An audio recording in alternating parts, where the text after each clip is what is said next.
बिस्मिल्लाहिर्रहमानिर्रहीम, अस्सलाम वालेकुम। मेरा नाम मुनीब फारूक है और आप देख रहे हैं Munib Farooq official YouTube channel. आप सबके फीडबैक का बहुत शुक्रिया। इस चैनल को लाइक सब्सक्राइब शेयर करने का भी बहुत शुक्रिया। ताबड़तोड़ किस्म के हमले हो रहे हैं एक दूसरे की तरफ, और जो इस वक्त सबसे बड़ा मसला है वो पाकिस्तान तहरीक इंसाफ का है। अब वो स्ट्रेटेजिकली उन्होंने बड़े गलत फैसले वो ले रहे हैं। एक तो पता नहीं सुन्नी इत्तेहाद काउंसिल या MWM की तरफ जाना वो अक्लमंदाना या दानिशमंदाना फैसला था या नहीं। अब मखसूस नशिस्तों वाला मामला भी रैप अप होता हुआ नज़र आ रहा है, लेकिन जो सबसे ज़्यादा चीज़ पाकिस्तान तहरीक इंसाफ को प्रॉब्लम क्रिएट कर रही है और जो उन्हें समझ नहीं आ रहा, जो कि हम बार बार कहते हैं कि अगर किसी सियासी जमात को देखा जाए और उन्होंने वापस अपने आप को पावर पॉलिटिक्स के पास लाना है, जो कि हर जमात करती है बशमूल PTI, तो फिर उनको अपनी सियासी कदम ठीक रखने होंगे। इसकी बजाय जो तहरीक इंसाफ की तरफ से हो रहा है, एक्चुअली उसकी वजह यह है कि इमरान खान साहब जेल में है।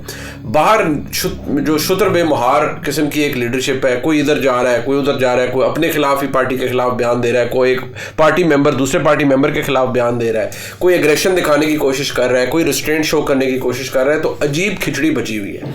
अब जो बातें सामने हुई हैं वो आपके सामने रख देते हैं। एक तो जो भांडा फूट गया है कि MQM इस इत्तेहाद के अंदर होगी या नहीं, वो तो अब मुस्तफ़ा कमाल साहब के बाद कामरान डिसोरी साहब की ऑडियो भी सामने आ गई है, जिसको वो जारी बात है ओन भी करेंगे। जो बातें हैं वो मैं आपके सामने रखूँगा। कल एक वीडियो सोशल मीडिया पर आई जिसमें Maryam Nawaz Sharif गालिबन safe city project है, उसके सेफ सिटी का हेड ऑफिस है, उन्होंने उधर दौरा किया। तो वो वहाँ पर ब्रीफिंग ले रही थी एक बच्ची से, एक लड़की, यंग बच्ची जो वहाँ पर काम करती है, उससे वो बता रही, और वो उसके अंदर क्या गुफ्तगू हुई, क्या बात हुई। तो वो सिलसिला उसके ऊपर फिर जारी बात है बहुत से लोगों ने बयान जड़ने शुरू कर दिए। बहुत से ऐसी, मैं समझता हूँ, अभी भी मैं हमेशा कहता हूँ कि यार तनकीद आप 100 दफ़ा करें लेकिन पूरे हकाइक लेकर करें। गलतियाँ हमसे भी होती हैं, मुझसे होती है, लेकिन अगर हकाइक मेरे सामने है तो एटलीस्ट मेरे में इतना मॉरल करेज होना चाहिए कि मैं कहूँ यार ये मैंने गलत रिपोर्ट किया, या मेरा ये फैक्ट गलत था। लेकिन मसला ये है कि हम एक दूसरे की नफ़रत के अंदर इतने अंधे हो जाते हैं कि हमें समझ भी नहीं आता कि हमने क्या करना है। अब ये वो तमाम बातें हैं जो कि मैं आपके सामने रखूँगा। इसके अलावा अगर आप देखें तो जो पाकिस्तान की सियासत के अंदर जो अनसर्टनटी का या गैर यकीनी का जो मामला है वो चल रहा है। फवाद चौधरी साहब ने आज गुफ्तगू की है जब वो अदालत से बाहर निकल रहे थे। उन्होंने क्या कहा वो भी मैं आपको बताता हूँ। शंदाना गुलजार खान साहिबा जो कि पाकिस्तान तहरीक इंसाफ की बड़ी वोटों से इस्तीफ़ा MNA बनी हैं पेशावर की सीट से, गुलजार खान मरहूम की साहिबजादी हैं, पढ़ी लिखी खातून है, लेकिन उन्होंने जो वो अब गिरफ्तारियों के हवाले से या जो बात उन्होंने की है, पहले अगर मैं इसी से बात शुरू कर लूँ। अब ज़रा आप ये क्लिप देखिए, उसके अंदर वो क्या फरमा रही है। बलूचिस्तान और KP में जितना असला है वो सारे शायद पाकिस्तान में ना हो। एक दफा हमने वापस हाथ नहीं उठाया, हमारे जिले शाह को मार दिया, अरशद शरीफ को मार दिया। जिस तरह बर्बरियत और जुल्म इस वक्त चल रही है जेलों में, हमारी खवातीन के साथ, हमारे नौजवानों के साथ, टांगे काट दी हमारे नौजवानों की। अब उन्होंने कहा जी हमारे जिले शाह को मार दिया, हमारे अरशद शरीफ को मार दिया। देखिए अरशद शरीफ साहब की जो कत्ल है वो भी इन्वेस्टिगेट होना है, और उसके अंदर जो भी अनासर हैं, मैं तो कहता हूँ कि वो चाहे 7 पर्दों के अंदर भी छुपे हुए हैं तो वो बच नहीं पाएंगे, क्योंकि एक माँ की बद्दुआ और एक माँ की जो तड़प है वो उन तक पहुँचेगी और वो लोग कैफरे किरदार तक इंशाल्लाह पहुँचेंगे। लेकिन अभी तक उसकी इन्वेस्टिगेशन पेंडिंग है, उस पर कार्रवाई नहीं हो सकी। जिले शाह का तो ओपन एंड शट केस था, वो तो पता लग गया था किसके गाड़ी की टक्कर से उनकी हुई। उन्होंने कहा जी हमारे जिले शाह को मार दिया, यानी कि अब भी पढ़े लिखे शंदाना गुलजार खान साहिबा जैसे पढ़े लिखे लोग भी गलत बयानी कर रहे हैं, या मैं कहूँगा झूठ फैला रहे हैं, लोगों को मुश्तइल कर रहे हैं। उधर पाकिस्तान तहरीक इंसाफ के ट्विटर हैंडल से अगर मूडीज़ पाकिस्तान के इलेक्शंस के हवाले से या पाकिस्तान की इकोनॉमिक फोरकास्ट के हवाले से कोई बात करता है तो वो उसके ऊपर भी प्राइड ले रहे हैं कि जी हम देखें ये हुकूमत बड़ा मसला बनेगा। IMF भाई IMF किसी के IMF PTI के साथ या PMLN के साथ नहीं, वो इस मुल्क के साथ उन्होंने नेगोशिएट करना है, और इस मुल्क को एक बेल आउट पैकेज की ज़रूरत है। अगर खुदा न खास्ता मुल्क की मईशत डूबेगी तो पूरा मुल्क डूबेगा, उसमें PTI PMLN नहीं सारे डूबेंगे। लेकिन पता नहीं क्यों हमारे तहरीक इंसाफ के दोस्तों को अभी तक ये समझ नहीं आ रहा, इधर उधर बातें करना और ऐसे बयानिए बना देना, इस तरह का नैरेटिव देना, इससे यकीन माने तहरीक इंसाफ को अगर ये लगता है कि इस तरह करने से वो सियासत में या पावर पॉलिटिक्स में वापस आएंगे तो ये गलती मुझे लगती है। کیونکہ یہ غلطی اس لیے لگتی ہے کہ جن لوگوں سے ان کا جو ٹکراؤ ہے وہ ہے پاکستان کی اسٹیبلشمنٹ. تو پاکستان کی اسٹیبلشمنٹ تو ٹس سے مس نہیں ہوئی. ان کا تو موقف اپنی جگہ موجود ہے کہ یہ آپ ان کے چہروں کی بات کرتے تھے, یہ دیکھیں کیا ان کے چہروں میں کوئی تبدیلی آئی ہے, یہ ویسے کہ ویسے ہی ہیں. تو آپ کا کیا خیال ہے کہ ان سے کسی قسم کی کوئی مفاہمت ہو سکتی ہے, یا ان سے کوئی بات کر سکتا ہے, یا ان کو کوئی معافی دے سکتا ہے؟ وہ کہتے ہیں جی یہ تو ابھی تک ایسے ہی ہے اور ایسا ہی رہے گا جب تک یہ انسان نہیں بنیں گے. اب لفظ سخت استعمال کی رہتے ہیں کہ جب تک یہ انسان نہیں بنیں گے تب تک یہ سلسلہ ایسے ہی جاری رہے گا. اب یہ تحریک انصاف کی چوائس ہے, ہمارا کام ہے رپورٹ کرنا. ہم رپورٹ کر سکتے ہیں, دیکھ سکتے ہیں پاکستان کے تاریخ کے تناظر میں کہ اگر اس نہج پر اگر کوئی جائے گا تو پھر کیا ہوگا. بہت سے لوگوں کو ریسنٹلی ایک پرابلم ہوا. میرے بڑے ہی اچھے دوست ہیں, ہمارے کولیگ بھی عطر کاظمی صاحب, انہوں نے کل, ہم آپس میں ایک دوسرے سے مذاق بھی کرتے ہیں, انہوں نے کہا یار منیب بھائی آپ اپنے ولاگ میں کچھ کہہ دیتے ہیں, پھر پوری تحریک انصاف کے جو بچے ہیں, ینگ بچے اور پوری تحریک انصاف, وہ پھر ظاہری بات ہے جو بیچارے اپنی شکلیں بھی نہیں دکھا سکتے, ٹویٹر پہ کوئی کارٹون رکھ کے کوئی چل رہا ہوتا ہے, کوئی نام الٹے کوئی ملک سے باہر بیٹھ کے ظاہری بات ہے کر رہا ہوتا ہے, تو وہ پھر ان کو تکلیف ہوتی ہے اور وہ پھر آپ کو بھی برا بھلا کہتے ہیں. میں نے کہا یار بات یہ ہے, جو وہ میں نے ایک کانورسیشن کوٹ کی, میں نے کہا وہ میں نے تو نہیں اس پہ ججمنٹ دی نا, میں تو کہہ رہا ہوں کہ یار یہ بحیثیت صحافی, اور میں آپ کو یقین مانوں آپ منصور علی خان, عطر کاظمی اور جتنے بھی, میرا تو خیر ابھی ریسنٹلی شروع ہے, اس کی اتنی اہمیت تو میں اپنے پلیٹ فارم کو دیتا ہی نہیں ہوں. ہاں آپ تک خبر پہنچانے کے لیے میں ضرور بات کرتا ہوں, لیکن جو پاکستان میں جو بڑے کامیاب پلیٹ فارمز ہیں یوٹیوب کے اوپر, وہ یہ جو باتیں ان تک پہنچتی ہیں یا ان کو پتہ چلتی ہیں وہ بھی بڑی سخت ہوتی ہیں. اب ہمارا کام ہے بحیثیت صحافی رپورٹ کرنا. آپ کو اچھا لگے برا لگے, کسی کو اس سے مرچیں لگنے, تو یار یقین مانے مجھے, میں کچھ بھی نہیں کر سکتا.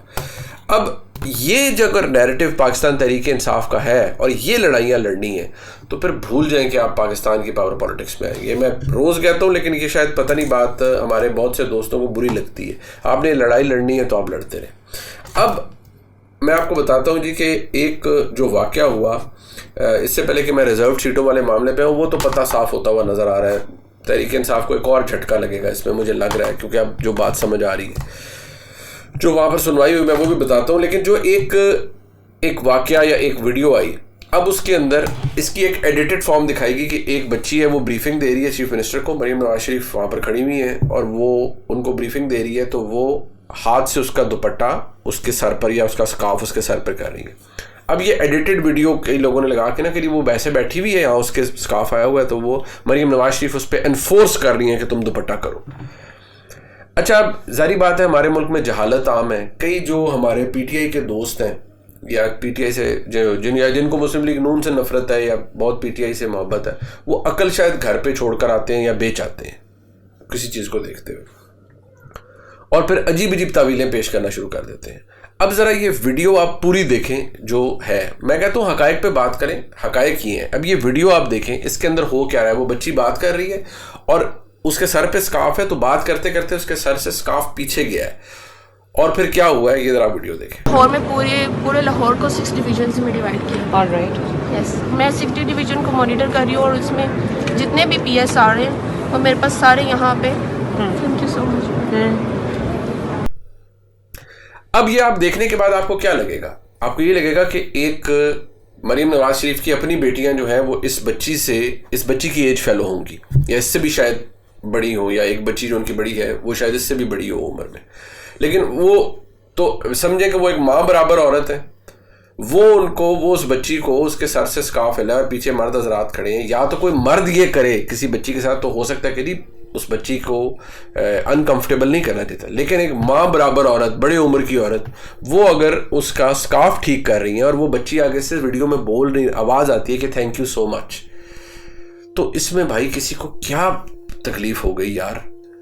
کبھی ہم پاگلوں کی طرح ٹوٹ پڑتے ہیں عورتوں پر کہ وہ عربی زبان لکھی ہوئی ہے بغیر یہ جانے ہوئے کہ وہ قرآن شریف کے حروف نہیں ہے. پاگل کتوں کی طرح جھپٹ پڑتے ہیں عورتوں پہ. اور کبھی ہم اگر ایک بڑے عمر کی عورت ایک بچی کو عزت دے رہی ہے, یا اس کا سر ڈھانپ رہی ہے, اس کا سکارف نیچے آیا, اس کو واپس ڈال رہی ہے, پھر بھی ہم لوگوں کو تکلیف ہو جاتی ہے.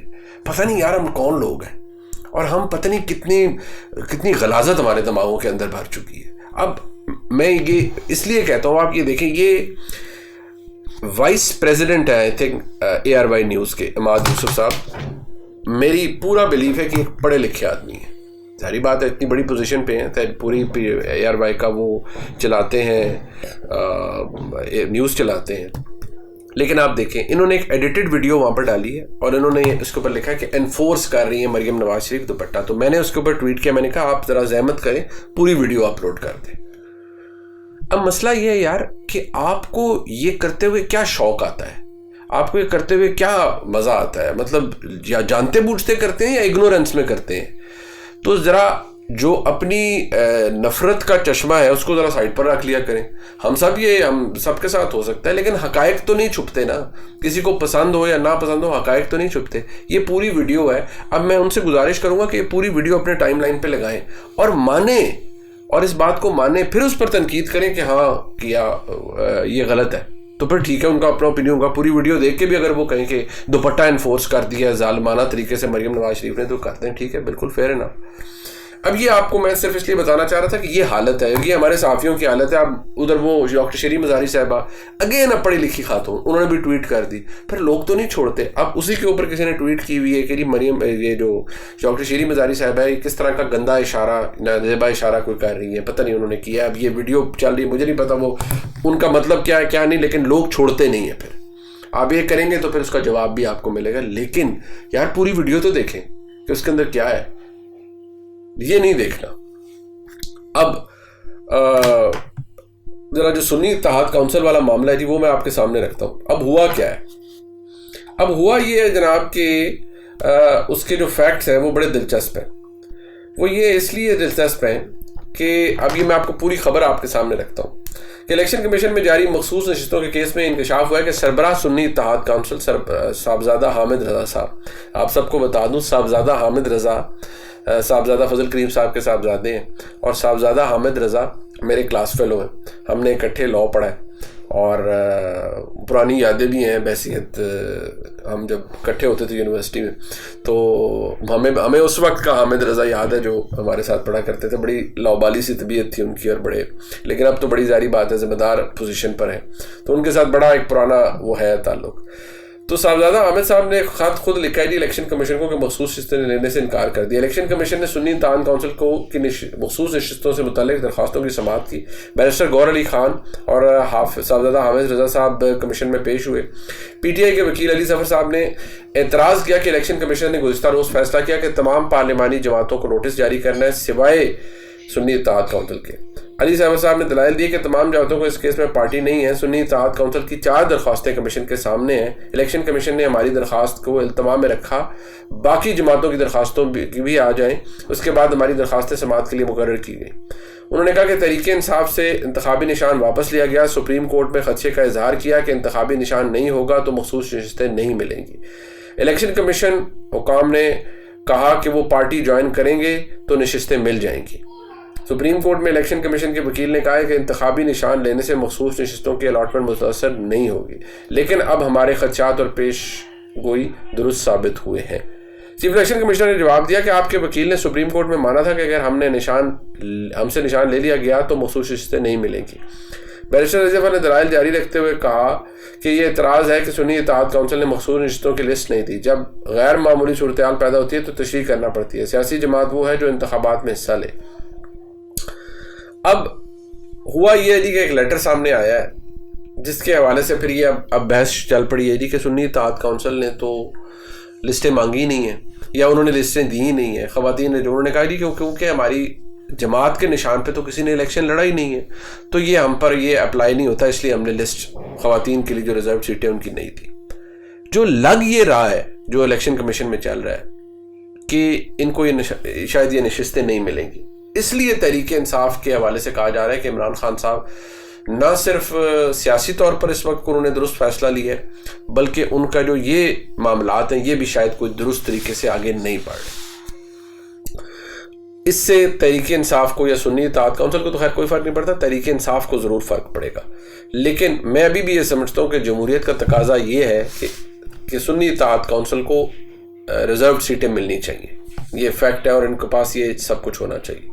اب ذرا آ جائے جی کامران ٹسوری صاحب کی ویڈیو جو آڈیو جو وائرل ہوئی ہے جس میں وہ کہہ رہے ہیں کہ جی ہمیں یہ کہہ رہے ہیں کہ مینڈیٹ جعلی ہے MQM کا, تو PTI اور PLN اور پیپلز پارٹی کا تو 200% جعلی ہے, اور وہ کہہ رہے ہیں کہ یہ دیکھ لیں یہ ان کے پاس اب نمبر پورے ہیں, تو یہ نہ ہو یہ ہماری گورنرشپ بھی لینا چاہتے ہیں, صرف ایک نشست ایک ہمیں دینا چاہتے ہیں یہ وفاقی وزارت, تو یہ نہ ہو کہ ہم ان کے ساتھ چلے جائیں اور ہمارا حشر خراب ہوا. حشر خراب اس لیے ہوگا کہ عوام تو خوش نہیں ہے, تو اب کیا ڈیلیور کر پائے گی PDM2 کی حکومت, یہ ابھی تک بہت بڑا سوال ہے.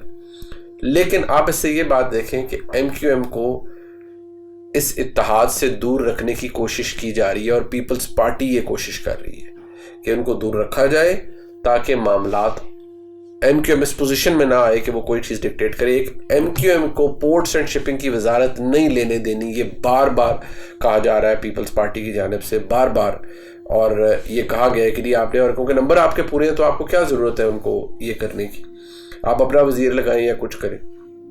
لیکن یہ سب کچھ اپنی جگہ موجود ہے. اب میں آپ کو یہ بتا دوں کہ کیا واقعی MQM شامل نہیں ہوگی؟ سیدھی سی بات ہے, MQM اتحاد میں شامل ہوگی اگر اسٹیبلشمنٹ اسے کہے گی. اگر اسٹیبلشمنٹ نے ان کو پوچھا بھی نہ تو پھر شاید وہ یہ فیصلہ کریں کہ بھئی ہم اپوزیشن میں رہ کے تحریک انصاف کے ساتھ بیٹھیں گے اور حکومت کا بینڈ بجایا کریں گے بیٹھ کے. ممکن ہے, ہو سکتا ہے. ہاں وہ علیحدہ بات ہے, اگر وہ یہ کریں گے تو پھر گورنرشپ ان کی نہیں رہے گی. حکومتوں نے کیسے گورنر, کامران ٹسوری صاحب کیسے گورنر رہ سکتے ہیں اگر وہ اپوزیشن پہ چلے جائیں؟ تو اس وقت MQM ایک بڑے مشکل سے سچویشن میں, اگر وہ جاتے ہیں اپوزیشن میں تو گورنرشپ سے بھی ہاتھ دھو بیٹھتے ہیں, لیکن اگر انہوں نے گورنرشپ رکھنی ہے تو پھر انہیں لا محالہ حکومت کا ساتھ دینا پڑے گا. ایکویشن یہ ہے. فواد چودھری صاحب نکلے آج جب عدالت کے باہر, تو انہوں نے جو بات کی ہے وہ ذرا سننے میں کیا کہہ رہے ہیں. پہلی بات تو یہ ہے کہ پریزیڈنٹ الوی بالکل صحیح بات کر رہے ہیں, جب ایوان مکمل ہی نہیں ہے تو اس کو بلایا کیسے جا سکتا ہے. اور دوسرا یہ حکومت جو ہے یہ فارم 47 کی حکومت ہے, فارم 47 کی حکومت کی پیچھے چلے گی. اب آپ دیکھتے ہیں دیکھیں عوام نے جس کو مینڈیٹ دیا ہے وہ PTI ہے اور عمران خان کو مینڈیٹ دیا, باقی ادارے کس سے کہانی ہے. اب انہوں نے جو بات کی ہے وہ حقائق سے منافی تو ہے نہیں. وہ کہتے ہیں نہیں فارم 47 کی حکومت ہے, سب کچھ ہے, یہ ہے وہ ہے. اور لیکن ہاں جو انہوں نے پریزیڈنٹ صاحب کے حوالے سے بات کی ہے اجلاس بلانے کے حوالے سے, اس پہ میں سمجھتا ہوں کہ وہ انہوں نے غلط تشریح کی ہے. جو یہ کانسٹیٹیوشنل رسپانسبلٹی ہے پریزیڈنٹ کی, وہ کلیئر ہے کہ انہوں نے, میں نے پہلے بھی کہا تھا 2018ویں ترمیم سے پہلے کا آرٹیکل 91 اور ہے اور 18ویں ترمیم کے بعد کا آرٹیکل 91 اور ہے. لہٰذا صدر کے اوپر یہ بائنڈنگ تھی کہ وہ اجلاس بلائیں. اب نہیں بلا رہے تو وہ خود آ رہا ہے اجلاس, اور 29 کو اجلاس ہو جائے گا. کوئی چلا بھی گیا سپریم کورٹ تو شاید اس سے فرق نہیں پڑے گا. یہ اب تک کی خبریں تھیں. انشاءاللہ دوبارہ آپ سے بہت جلد ملاقات ہوگی. اس پہ آپ کو لائک سبسکرائب شیئر کیجیے گا. خدا حافظ.